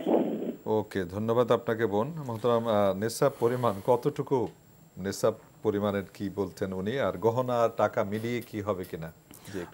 নেসাবটা তো খুবই পরিষ্কার। যদি শুধু স্বর্ণ থাকে তাহলে সেটা 85 গ্রাম বা আমরা যেটাকে 7.5 ভরি বলছি, তার আগ পর্যন্ত জাকাত দিতে হবে না। আর যদি 7.5 ভরি হয় বা 85 গ্রাম হয় তখন সেটা পুরোটুকুর জাকাত আমাদেরকে দিতে হবে। শুধু স্বর্ণ থাকলে এই হিসেব। আর যদি শুধু স্বর্ণ না থেকে স্বর্ণের সাথে কিছু টাকাও থাকে তাহলে সেই টাকাটা যেহেতু স্বর্ণ এবং রূপারই একটা কাগজের রূপ, তো এইটাও আপনার রূপা হিসাবে কাউন্ট হয়ে যাবে, কারণ সর্বনিম্ন এটা টাচ করলেই জাকাত হয়ে যায়। এটা হলো জাকাতের ক্ষেত্রে মৌলিক নীতিমালা।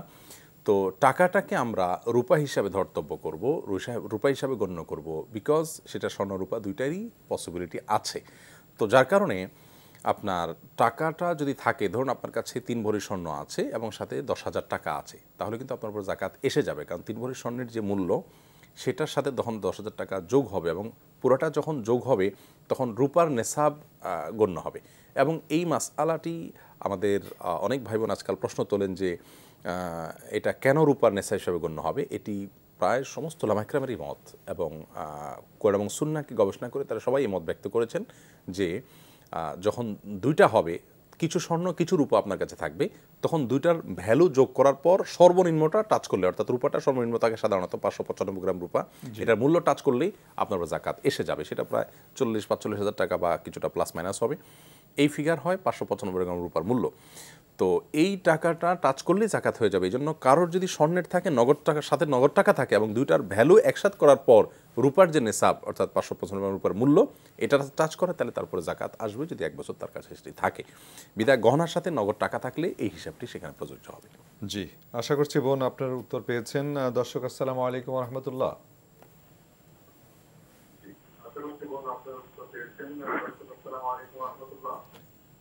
হ্যালো, আসসালামু আলাইকুম। ওয়ালাইকুম আসসালাম ওয়া রাহমাতুল্লাহ। ভাইয়া প্রশ্ন করুন পরিচয় দিয়ে। আমার নাম মুজিবুর রহমান, আমি পশ্চিম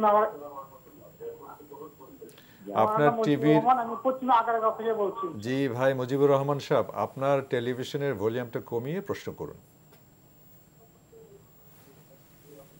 হ্যালো, শুনতে পাচ্ছেন? প্রশ্ন করুন। জি, প্রশ্ন করুন। আমার যেটা বিষয় একটু জানার দরকার ছিল, সেটা হল জি যে আমরা যে অনেকে হজ করতে যায় বা উমরা করতে যায়, তখন এই যে বলে যে আমি আপনাদের পক্ষ থেকে নবীজির রোজায় সালাম পৌঁছাইয়া দিব। জি,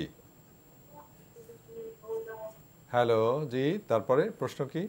তো ওখানে যেটা আমরা আপনাদের মাধ্যমে জানি যে আমরা তো যে আমি যেখানে অবস্থান করি সেখান থেকে নবীজির রোজায় সালাম পৌঁছানো যায়, যে আমি এখান থেকে সিস্টেম আছে যে আমি যখন সালাম দিব সাহাবীরা সে সালামটা পৌঁছাইয়া দেয়। আচ্ছা, আপনার প্রশ্নটা মনে হয় আমরা ধরতে পেরেছি। জি, যে যারা এগুলি বলেন যে আপনাদের পক্ষ থেকে সালাম পৌঁছাইয়া দিব, এই কথাটা ঠিক কিনা, সঠিক কিনা? জি জি, ধন্যবাদ ধন্যবাদ। আরেকটা হলো প্রশ্ন জাকাতের বিষয়ে। জি বলুন। জাকাতের বিষয় হলো একজন ব্যবসায়ী আর কি, একজন ব্যবসায়ী একটা ব্যবসা শুরু করেছেন, একটা মূলধন তার আছে। জি। তো বছরের পরে তার এই যে জাকাতটা দিবেন, এই দুটি মূলধনের কে হিসাব করে দিতে হবে নাকি যেটা প্রফিট হইলো সেটার উপরে বেস করবেন? আচ্ছা, ধন্যবাদ ধন্যবাদ ভাই, আপনার প্রশ্ন পেয়েছি, আপনি আমাদের সঙ্গে থাকুন। মোহতারাম ওই ভাই মুজিবুর রহমান প্রশ্ন করেছেন যে হজ ও উমরা করতে অনেকে যায় এবং বলে যান যাওয়ার সময় যে আপনাদের পক্ষ থেকে আমি সালাম পৌঁছে দেব, এই বিষয়টি সঠিক? নবী করিম সাল্লাল্লাহু আলাইহি ওয়াসাল্লাম এর প্রতি সালাম পৌঁছানো হলে, তার প্রতি দুরূদ পাঠ করা হলে আল্লাহ রাব্বুল আলামিন নির্দিষ্ট ফেরেশতা রেখেছেন যে এটি তার কাছে পৌঁছে দেওয়া হয় এবং এই মর্মে সুস্পষ্ট একাধিক হাদিস রয়েছে। দর্শক যেমনটি বলেছেন, দর্শক হয়তো ভুলবশত বলেছেন সাহাবীরা, ব্যাপারটি হবে ফেরেশতারা পৌঁছে দিয়ে থাকেন। তো এটা ঠিকই যে ফেরেশতারা যখন পৌঁছে দিয়ে থাকেন, অতএব সালামগুলো আবার লোক মারফতে আপনার নবী করিম সাল্লাল্লাহু আলাইহি ওয়াসাল্লামের কবরে পৌঁছানোর প্রয়োজনীয়তা নেই। মানুষ যখন যাবে সেখানে তখন সরাসরি নবী করিম সাল্লাল্লাহু আলাইহি ওয়াসাল্লামকে সালাম পেশ করবে। অন্যান্য কবরবাসীদের কাছেও যখন যাবে মানুষ, অর্থাৎ কবরে যাবে জিয়ারত করার জন্য, তখন তাদেরকেও সালাম পেশ করবে। নবী করিম সাল্লাল্লাহু আলাইহি ওয়াসাল্লামকে স্পেশালি তার সালাম পেশ তার অন্যগুলোর মতো নয়, তাকে তো অবশ্যই কেউ গেলে তার কবর পাশে দাঁড়িয়ে তাকে সালাম পেশ করবে। কিন্তু দূর থেকে সালামটা কারোর মাধ্যমেই পাঠাতে হবে এমন কোনো কথা নেই, এমন কোনো সিস্টেম নেই, বরং সালামটা ফেরেশতাদের মাধ্যমে অটোমেটিকলি নবী করিম সাল্লাল্লাহু আলাইহি ওয়াসাল্লামের কাছে পৌঁছানো হয়। আল্লাহ তাআলা নিযুক্ত করে রেখেছেন এবং হাদিসে এও বলা আছে যে অমুকের ছেলে অমুক পরিচয় সহকারে বলেন আপনার প্রতি সালাম পেশ করেছেন। তো আল্লাহর নিযুক্ত ফেরেশতারা যখন আমার সালাম পৌঁছে দিচ্ছে, অতএব আমাকে আলাদা করে এটার জন্য কষ্ট করতে হবে দরকার নেই, এর কোনো বিষয় নেই। জি, অসংখ্য ধন্যবাদ। আশা করছি ভাই উত্তর পেয়েছেন। আপনি আরেকটি প্রশ্ন করেছেন যে একজন ব্যবসায়ী, তার মূলধন আছে, জাকাতের বিষয় বলছেন, সেই জাকাতটা কি মূলধনের উপর নাকি মূলধনের প্রফিটের উপরে? প্রফিট এবং মূলধন সবগুলোর উপরেই জাকাত আসবে। প্রফিটটাও মূলধনের সাথে অ্যাড হয়ে সেটার জাকাত আমাদেরকে দিতে হবে। কারণ হলো আপনার প্রফিট যেটা, সেটারও মালিক আপনি, মূলধনটা যেরকম মালিক আপনি, প্রফিটটাও আপনার কাছে যুক্ত হচ্ছে। হ্যাঁ, প্রফিট মূলধনের অধীনে যদি হয়, অর্থাৎ এটার থেকেই সে প্রফিট হিসাবে, মূলধন থেকেই প্রফিটটা বের হয়, তাহলে সেক্ষেত্রে এটার আলাদা করে বছর পূর্ণ হওয়ার দরকার নেই, কারণ এমন প্রফিটটা তো প্রতিনিয়ত যোগ হতে থাকে। অতএব প্রত্যেকটা আলাদা করে বছর হিসাব করার প্রয়োজন নাই, মূলধনের সাথে অ্যাড করে ওইটাকে আপনাকে জাকাত দিতে হবে। জি, ধন্যবাদ ভাই মুজিবুর রহমান। আশা করছি দুটি প্রশ্নের উত্তরে আপনি যথার্থভাবে পেয়েছেন। দর্শক আসসালামু আলাইকুম, যিনি আছেন পরিচয় দিয়ে প্রশ্ন করুন। হুজুর। জি, আসসালামু আলাইকুম, কে বলছেন বোন? আসসালামু আলাইকুম। ওয়ালাইকুম আসসালাম ওয়া রাহমাতুল্লাহ, পরিচয় দিয়ে প্রশ্ন করুন। আমি মাদারীপুর থেকে বলছি। জি, প্রশ্ন করুন। সাওয়ালের মানে আমি তো রোজা, তোমার ভাঙতি রোজা 4টা আছে তাই না? মানে আমি সাওয়ালের মানে 6 রোজা নিয়ত করে 3টা রোজা রেখেছি, এখন নাকি ভাঙতি রোজা আগে করতে হবে, তাহলে 3টা বাদ দিয়া মানে ভাঙতি 4টা করে রাখি, পরে 3টা করলে কেন সব হবে? আচ্ছা, জি ধন্যবাদ। একটা প্রশ্ন। জি বলুন। আমার স্বামী ঠিক মতো রোজা নামাজ পড়ে না, বুঝছেন, মানে তার হুকুম ছাড়া যদি আমি নফল ইবাদত করি তাহলে আমার গুনাহ হবে কিনা, আমি ফজিলত পাবো কিনা? আচ্ছা, জি ধন্যবাদ। যে মহতারাম, উনি প্রথম প্রশ্ন করেছেন যে ওনার রোজা ভাঙতি রোজা আছে, ভাঙতি দ্যাট মিনস হয়তো আগের কাজা রোজা আর কি, সেটা আগে করবেন নাকি শাওয়ালের রোজা আগে করবেন, এই মিলিয়ে একটা প্রশ্ন করেছেন। ভাঙতি রোজাগুলো আগে রেখে তারপরে শাওয়ালের সিয়ামগুলো পালন করলে অধিক উত্তম। এর কারণ হলো নবী করিম সাল্লাল্লাহু আলাইহি ওয়াসাল্লামের যে হাদিস এক্ষেত্রে রয়েছে সেটি হলো মান সামা রমাদান সুম্মা আতবা সিত্তাম মিন শাওয়াল, যে ব্যক্তি রমাদানের সিয়াম পালন করলো এর পরে শাওয়ালের 6 রোজা রাখলো। এই হাদিসের ভিত্তিতে অনেক উলামা ইকরাম বলেন, যেহেতু আল্লাহ তাআলা নবী করিম সাল্লাল্লাহু আলাইহি ওয়াসাল্লাম বলেছেন যে ব্যক্তি রমজান রোজাগুলো রাখলো তারপরে শাওয়ালের 6 রোজা রাখলো, এই জন্য রমজান রোজা বাকি থাকলে যে কয়টা আছে সেগুলো রেখে তারপর এটা করা উচিত এই হাদিসের আলোকে। যদিও রমজানের এই সিয়ামগুলোর যে ভাঙতি রয়েছে সেটা আল্লাহ নির্দেশে রাখেন নাই, সেটা সহই বলা যায় আপনি রমজানের সিয়াম পালন করেছেন, অতএব তারপর যদি আপনি শাওয়ালে 6 রোজা রাখেন তাতেও আপনি ফজিলত পাবেন। তবে উত্তম হয় এবং সংশয়ের ঊর্ধ্বে উঠে যেতে পারেন আপনি যদি ভাঙতিগুলো রেখে তারপর শাওয়ালে রোজা রাখেন। একটু প্রেশার হবে, হয়তো শাওয়াল মাসের একটা বড় অংশ ধরে সিয়াম পালন করতে হবে আপনাকে। তবে যদি আপনি মনে করেন যে রমজানের সিয়ামগুলো রেখে তারপর আবার এগুলো রাখতে আমার অসুবিধা হবে দুইটা একসাথে, তাহলে আপনি আগে শাওয়ালে 6টার সিয়াম রাখলেও আশা করা যায় আল্লাহ তাআলা আপনাকে আজর দিবেন। পরবর্তীতে আপনি ভাঙতিগুলো রেখে দিলেন, যেহেতু শাওয়ালেরটা 6 রোজাটা শাওয়ালের মধ্যেই রাখতে হবে, বিধায় সেগুলোকে আপনি প্রায়োরিটি দিয়ে করলেও আশা করা যায় আল্লাহর কাছে আজর পাবেন। কিন্তু আপনি নির্ভয়ে এবং নিঃসংশয়ে আল্লাহর কাছ থেকে আজর পাওয়ার জন্য এবং আপনার মতপার্থক্যের ঊর্ধ্বে ওঠার জন্য প্রথমে যেটি বলেছি সেটা করতে পারলে সবচেয়ে উত্তম হয়। জি, উনি একটি আফসোস করে বলেছেন যে ওনার স্বামী ঠিক মতো নামাজ রোজা সালাত আদায় করেন না, সিয়াম করেন না। তো এমত অবস্থায় উনি কি যদি নফল রোজা বা কোনো ইবাদতবন্দি তার অনুমতির বাইরে করেন, সেক্ষেত্রে কি তার গুনাহ হবে কিনা? নফল ইবাদতবন্দি বলতে নফল সালাত যদি হয়, তার জন্য তো স্বামীর মানে পারমিশনের বা অনুমতি নেওয়ার কোনোই প্রয়োজন নেই। আপনি তাহাজ্জুদ পড়তে চান, ইশরাক চার্জ করতে চান, আপনি পড়বেন। আর সিয়ামের বিষয়টি হলো, এটি যেহেতু স্বামীর প্রয়োজনের সাথে সংশ্লিষ্ট এবং সেই প্রয়োজনীয়তাটা যদি আপনার করা না হয়, আমলে না নেওয়া হয়, তাহলে সেক্ষেত্রে তার সমূহ ক্ষতিকর আশঙ্কা দিক রয়েছে। সেই কারণে শরীয়তের নির্দেশনা হলো তাকে জানিয়ে করা যে তার কোনো প্রয়োজন আছে কিনা বা তার প্রয়োজনে কোনো ব্যাঘাত ঘটবে কিনা। যদি ব্যাপারটি এরকম হয় যে কারণে অকারণে সে নিষেধ করে বা ওই যে সে বেনামাজি হওয়ার কারণে তার কাছে গুরুত্ব নেয় বা বিদ্বেষের কারণে হয়, তাহলে তার ওটার কোনো ভ্যালু দেওয়ার কোনো প্রয়োজন নেই। কিন্তু তার যৌক্তিক কারণ যদি থাকে এবং তার ভিত্তিতে যদি নফল সিয়ামের ব্যাপারটি আসে, তাহলে সেক্ষেত্রে স্বামীরকে বলে তারপর করাটাই হলো শরীয়তের নির্দেশনা। জি, প্রাসঙ্গিকভাবে বলছি যে উনি এই যে ওনার স্বামী সালাত সিয়াম করেন না, এক্ষেত্রে একজন স্ত্রী কি ভূমিকা রাখতে পারেন? দেখুন, সালাত সিয়াম না করলে স্ত্রী অবশ্যই তাকে সালাত সিয়ামের দিকে আহ্বান করবেন এবং সেই আহ্বানটা হবে অন্য সাধারণ আহ্বানের চাইতে ব্যতিক্রম। একটা কথা আমি প্রায় সময় বলার চেষ্টা করি, সেটা হলো যে স্বামী স্ত্রীর সম্পর্কটা এরকম যে একেবারেই খুব বাজে ক্যারেক্টারের কোনো মানুষ না থাকলে, এক্সেপশন বাদ দিলে ম্যাক্সিমাম ক্ষেত্রেই স্বামী স্ত্রীর সম্পর্কটা এরকম যে একজন অন্যজনের কাছ থেকে ভালোবাসা দিয়ে আদায় করতে পারে প্রায় সব কিছু। তো সেই অস্ত্র ব্যবহার করে একেবারে সর্বাধিক ভালোবাসার যে ব্যাপার আছে সেখান থেকে চেষ্টা করে আমার মনে হয় স্বামী স্ত্রী একে অন্যকে দিনের পথে আনতে পারেন, সে চেষ্টাটা তাদের থাকা উচিত। হ্যাঁ, যদি সকল চেষ্টা করার পরও যদি তিনি ব্যর্থ হন, আল্লাহর কাছে তার কোনো এর জন্য জবাবদিহিতা নাই, বরং তিনি আল্লাহর কাছে সওয়াব পাবেন, আজর পাবেন। তবে অন্যদেরকে দিয়ে তাকে বোঝানোর চেষ্টা এবং চেষ্টার বিভিন্ন ধাপ আছে, সেগুলো একটা একটা করে তার অবলম্বন করা উচিত। জি, ধন্যবাদ বোন। আশা করছি যে আপনি মহতরাম যে পরামর্শ দিলেন সেইভাবে আপনি আপনার স্বামীকে বুঝাবেন, সালাত সিয়াম ইত্যাদি ইসলামী বিধিবিধানের প্রতি তাকে আকৃষ্ট করার জন্য চেষ্টা করবেন। যে হাতিয়ারের কথা মহতরাম বললেন যে ভালোবাসা, এই ভালোবাসা দিয়ে কিন্তু স্বামী স্ত্রীর যত রকমের সমস্যা আছে তার সমাধান করা সম্ভব। আল্লাহ রাব্বুল আলামিনের কাছে আমরা দোয়া করি আল্লাহ আপনাকে সাহায্য করুন। দর্শক, আসসালামু আলাইকুম রহমতুল্লাহ, যিনি আছেন পরিচয় দিয়ে প্রশ্ন করুন। আচ্ছা, আমি আসসালামু আলাইকুম। ওয়ালাইকুম আসসালাম। নারায়ণগঞ্জ থেকে। জি, প্রশ্ন করুন বোন। একজন বিয়ের গাড়ি সাজায়, গাড়ির স্টেজ সাজায়, এখন এখান থেকে তার ইনকামটা হয়, সেটা কি হালাল হবে ইসলামের দৃষ্টিতে? প্রশ্নটি কি পেয়েছেন? প্রশ্নটি আমরা বুঝতে পারিনি, আবার করবেন কি প্লিজ? আচ্ছা, বিয়ের গাড়ি সাজায়, তারপরে গায়ে হলুদের স্টেজ সাজায়। বুঝতে পেরেছি। জি, বুঝতে পেরেছি। বিয়ের গাড়ি এই ইনকামটা কি হালাল হবে? ওকে, জি আমরা পেয়েছি। জি, আর কোনো প্রশ্ন আপনার? না, আর কোনো প্রশ্ন। ওকে, ধন্যবাদ।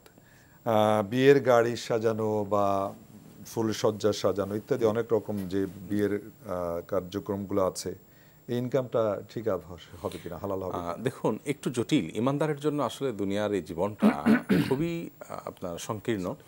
কারণ হলো এখানে নানামুখী বাধা এসে যায়, আমরা চাইলেই সব সময় সৎ পথে চলতে পারি না। আর এই যে বেছে বেছে চলা, এর মাধ্যমে তো আল্লাহ তাআলা আমাদেরকে জান্নাত দিবেন, এর বিনিময়ে দিবেন আল্লাহ তাআলা জান্নাত।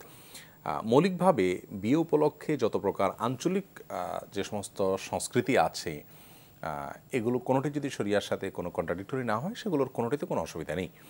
যেমন ধরুন, বিয়ের গাড়ি সাজানো। গাড়ি সাজানো বলতে গাড়ির বাইরে একটু ফুলটুল দেওয়া দিয়ে একটু সাজানো, এটা বিয়ের গাড়ি আলাদা বোঝা যাচ্ছে। আনন্দের মাত্রাটাকে বৃদ্ধি করার জন্য এটা যদি অপচয়ের লেভেল পর্যন্ত না যায় তাহলে সেক্ষেত্রে এটি শরিয়ার দৃষ্টিকোণ থেকে কোনো নিষিদ্ধ বিষয় নয় বলে আমি মনে করি, যার কারণে এটা করাতে কোনো অসুবিধা নেই ইনশাআল্লাহ তাআলা। আর বাকি স্টেজ সাজানোর কথা যেটি বলেছেন, যদি এমন হয় যে সাধারণ স্টেজ সাজানো, সেখানে বিয়ে উপলক্ষে অতিথিরা উঠবেন, তো সেটাতে কোনো অসুবিধা নেই। কিন্তু যদি এমন কিছু হয়, ধরুন আপনি বিয়ের অনুষ্ঠান কেন্দ্রিক সেখানে আপনার মিউজিকের ব্যবহার হবে, হারাম মিউজিকের ব্যবহার হবে এবং সেখানে সেটা আপনি সাপ্লাই দিবেন, তো সেটা আপনার জন্য হারাম হবে, জায়েজ হবে না। কারণ আল্লাহ তাআলা সূরা মায়দা 2 নম্বর আয়াতে বলেছেন, ওয়ালা তাআওয়ানু আলাল ইসমি ওয়াল উদওয়ান, সুনির্দিষ্ট এবং স্পষ্ট পাপ সীমালঙ্ঘন হবে, আপনি জানেন। তো সেই কাজটাতে প্রত্যক্ষ সহযোগীর ভূমিকায় আপনি যেতে পারেন না। অর্থাৎ আপনি আপনার সাউন্ড সিস্টেম ভাড়া দিলেন, আপনি জানেন সেখানে গান বাজানো হবে এটা দিয়ে, তো এটা জায়েজ নাই আপনার জন্য। তো এখন বিয়ে শাদিতে এরকম বেছে বেছে আলাদা করে করে যে আমি এই আইটেম দেবো এই আইটেম দেবো না, এটা একটু টাফ, কঠিন। কিন্তু আজকাল আলহামদুলিল্লাহ অনেকেই, আল্লাহ তাআলার অনেক বান্দাবান্দিরা, অনেক ভাই বোনরা আমাদের, তারা শরিয়াকে মেনে বিয়ে শাদী এবং প্রত্যেকটা কাজ সম্পাদন করতে চান। একটু কষ্ট হবে, উপার্জন একটু কম হবে, কিন্তু বেছে বেছে চললে আমরা ইনশাআল্লাহ আল্লাহ তাআলার সন্তুষ্টির পথে যেতে পারবো। মৌলিক কথা হলো যে এটা জায়েজ আছে যদি শরীয়তের কোনো সুনির্দিষ্ট কোনো লঙ্ঘন না থাকে, সীমা লঙ্ঘন না থাকে। যেমন গাড়ি সাজানোর কথা বলেছিল, জায়েজ আছে। স্টেজ যদি এমন হয় যে স্টেজটা ওপেন স্টেজ, এখানে কোনো আপনার হারাম কোনো কিছু হবে না বা হওয়ার নিশ্চয়তা নাই, হয়তো সামান্য সম্ভাবনা আছে, তাহলে সেটা আপনি করতে পারেন। জি, ধন্যবাদ বোন, আশা করছি উত্তর পেয়েছেন। আসসালামু আলাইকুম ওয়া রাহমাতুল্লাহ। আসসালামু আলাইকুম ওয়া রাহমাতুল্লাহ। ওয়ালাইকুম আসসালাম ওয়া রাহমাতুল্লাহ। ভাই কে বলছেন, কোথা থেকে? আমি তানভীর বলছিলাম সোনিয়াখা থেকে। আমার শায়েখের কাছে দুটো প্রশ্ন ছিল। জি বলুন। প্রথম প্রশ্নটা হলো, আমি একজন মুসলমান মানুষ, আমি মুসলমান ঘরে জন্মগ্রহণ করেছি। আমার এক ফ্রেন্ড হিন্দু ঘরে জন্মগ্রহণ করেছে, আরেক ফ্রেন্ড খ্রিস্টান ঘরে জন্মগ্রহণ করেছে। তা আমি আমার মানে কিসের জন্য আমি আমার মুসলমান ঘরে জন্মগ্রহণ করলাম, আর ওর মানে কি ভুল বা কি ত্রুটির জন্য ও হিন্দু ঘরে জন্মগ্রহণ করলো, এই কোশ্চেনটা আমার শায়েখের কাছে খুব আর্নেস্টলি ছিল। কারণ মানুষের জন্ম একটা, মৃত্যু একটা, আমরা সবাই জানি। জি, আর কোনো প্রশ্ন? আচ্ছা, দ্বিতীয় প্রশ্নটা হলো, আমাদের ইসলামী শরিয়া মোতাবেক স্ত্রী কি তার স্বামীকে তালাক দিতে পারবে কিনা, এবং স্ত্রী স্বামীকে তালাক দিলে সেটার গ্রহণযোগ্যতা ইসলামী শরিয়া মোতাবেক কতটুকু, সেটা জানতে চাচ্ছি। জি ধন্যবাদ। শায়েখ উনি প্রশ্ন করেছেন, উনি তানভীর, আমি একজন মুসলমান, ওনার ভাষায় বলছি। আমার এক বন্ধু হিন্দু, একজন বন্ধু খ্রিস্টান। আমি মুসলমান হয়েছে, আমি সৌভাগ্যবান, কিন্তু যিনি হিন্দু খ্রিস্টান তিনি কেন সৌভাগ্যবান হবেন না? এরকমই তো প্রশ্নটা। দেখুন, আল্লাহ রাব্বুল আলামিন আমাদেরকে ভালো এবং মন্দ, জান্নাতের পথ এবং জাহান্নামের পথ উভয়টি বাতলে দিয়েছেন এবং কোরআনে কারিমে সুস্পষ্ট করে আল্লাহ তাআলা এ বিষয়ে আলোকপাতও করেছেন। আমরা কে কোন ঘরে জন্মগ্রহণ করেছি, সন্দেহাতীতভাবে জন্মগ্রহণের কারণে আমরা একটা অ্যাডভান্টেজ পেয়েছি, এতে কোনো সন্দেহ নেই। কিন্তু এর মানে এই নয় যে আল্লাহ তাআলা আমাকে জান্নাতের পথে দিয়েছেন এবং তাকে জাহান্নামে যাওয়ার যেতে বাধ্য করেছেন, ব্যাপারটি এরকম না। হ্যাঁ, আপনি একটা অ্যাডভান্টেজ পেয়েছেন।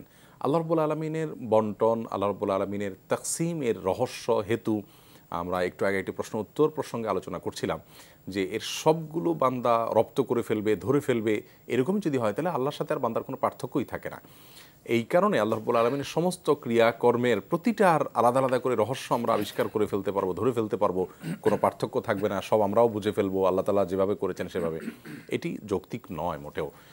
সবচেয়ে বড় কথা হলো আল্লাহ রাব্বুল আলামিন আপনাকে একটা দিক থেকে অ্যাডভান্টেজ দিলে আরেকজনকে আরেক দিক থেকে অ্যাডভান্টেজ দিয়েছেন, অন্য অনেক দিক থেকে অ্যাডভান্টেজ দিয়েছেন। পুরো বিষয়টা কীভাবে ব্যালেন্স হয়েছে না হয়েছে সেটা আল্লাহ তাআলা ভালো জানেন। তবে আল্লাহ তাআলা ইনসাফকারী, আল্লাহ তাআলা বান্দার প্রতি ওমা রব্বুকা বিযাল্লামিল আবিদ, আল্লাহ তাআলা বান্দার প্রতি কোনো জুলুমকারী নন, এটা আল্লাহ তাআলা নিশ্চিত করেছেন। যদি কেউ হিন্দু বা খ্রিস্টান ঘরে জন্মগ্রহণ করেনও, আল্লাহ তাআলা তাকে সুস্থ বিবেক যদি দিয়ে থাকেন, তাহলে সে বিবেক দিয়ে তিনি সত্যকে উপলব্ধি করার সুযোগ তার সামনে স্পষ্টত রয়েছে এবং সেটি তিনি অনুধাবন করার সুযোগ আছে। এমনকি মুসলিম ঘরে জন্মগ্রহণ করার পরও আমি সকল মুসলিম হিসাবে যে পরিবারে জন্মগ্রহণ করেছি সেখানে কি আছে না আছে, সঠিক বেঠিক, সেটিও পরখ করার নির্দেশনা কিন্তু আমার আছে। যেমন আমার হিন্দু ভাই, হিন্দু বন্ধু বা খ্রিস্টান বন্ধুর নির্দেশনা আছে যে তিনি যেটা পালন করছেন তার বাবা মা থেকে যেটা পেয়েছেন তার কতটা সঠিক বা কতটা বেঠিক। আমরা মুসলিম ঘরে জন্মগ্রহণ করেছি এর মানে এই নয় যে আমার বাবা মা আমাকে যা দিচ্ছেন ইসলাম হিসাবে আমি তাই গ্রহণ করব। কত মুসলিম ঘরে জন্মগ্রহণকারী সন্তান বাবা মা থেকে শিরক এবং কুফরি শিখছেন, যার মাধ্যমে অমুসলিমের সাথে তার কোনো পার্থক্যই থাকছে না। তাহলে এখানে মূল বিষয়টা হলো আল্লাহ তাআলা তাকে যদি সুস্থ বিবেক দেন, তাহলে এই বিবেক দিয়ে তিনি অনুধাবন করবেন এবং সত্য এবং অসত্যকে পরখ করার চেষ্টা করবেন, আর এই জন্য আল্লাহ তাআলা তাকে জবাবদিহি করবেন। আর অ্যাডভান্টেজের বিষয়টা যদি আমরা বলি, তাহলে সেক্ষেত্রে অ্যাডভান্টেজ এক এক দিক থেকে এক একজনকে আল্লাহ তাআলা অ্যাডভান্টেজ দেন, এবং আল্লাহ তাআলার হিসাব নিকাশটা পুরোপুরি যে আমরা প্রত্যেকটা আল্লাহ তাআলা ধরতে পারবো, এটা মোটেও সম্ভব নয়। জি, উনি বলেছেন আরেকটি প্রশ্ন, আমাদের সময়ও কম, ওনার স্ত্রীরা স্বামীকে তালাক দিতে পারবে কিনা? তালাকের ক্ষেত্র হলেন নারীগণ, স্বামীরা হলেন তালাকের ক্ষেত্র নন তারা। আর তালাক বির রিজাল ওয়ালা ইদ্দাতু বিন নিসা, একজন সালাফের উক্তি আছে এই মর্মে। তো পুরুষরা তালাক দিবেন, তার মানে এই নয় যে নারী কোনো কারণে পুরুষের সংসারে গিয়ে ফেসে গেছেন, অত্যাচারী পুরুষের জুলুম সহ্যই করে যেতে হবে, তার মুক্তির কোনো উপায় নেই, সেরকম নয়। প্রথমত তিনি আদালতের দ্বারস্থ হয়ে আদালতের মাধ্যমে বিবাহ ভঙ্গের উদ্যোগ নিতে পারেন। দ্বিতীয়ত স্ত্রী তালাক দিতে পারেন, যেটাকে তালাক গ্রহণ করতে পারেন, তালাকের পাওয়ার তার কাছেও থাকতে পারে, যেটাকে তালাকের তাফউইজ বলা হয়। বাংলাদেশের কাবিননামার 18 নম্বর কলামে সেটি লেখা আছে, এবং সেখানে স্বামী স্ত্রী স্বাক্ষর হয়ে থাকলে ইনশাআল্লাহ তার ভিত্তিতে স্ত্রীও তিনি বিবাহ বিচ্ছেদের উদ্যোগী হতে পারেন। জি, ধন্যবাদ। দর্শক আশা করছি উত্তর পেয়েছেন। সরি, আমাদের জুমাবারের একটি অনুষঙ্গ থাকে বই পরিচিতি। আমাদের আজকের বই গল্পে গল্পে হাদিস শিখি। দর্শক আপনারা দেখতে পাচ্ছেন,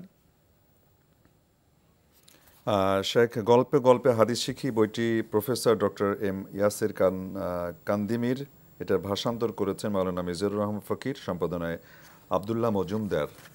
চমৎকার প্রচ্ছদ এবং সুন্দর ভিতরে ডেকোরেশন। এই বইটি সম্পর্কে যদি বলতেন।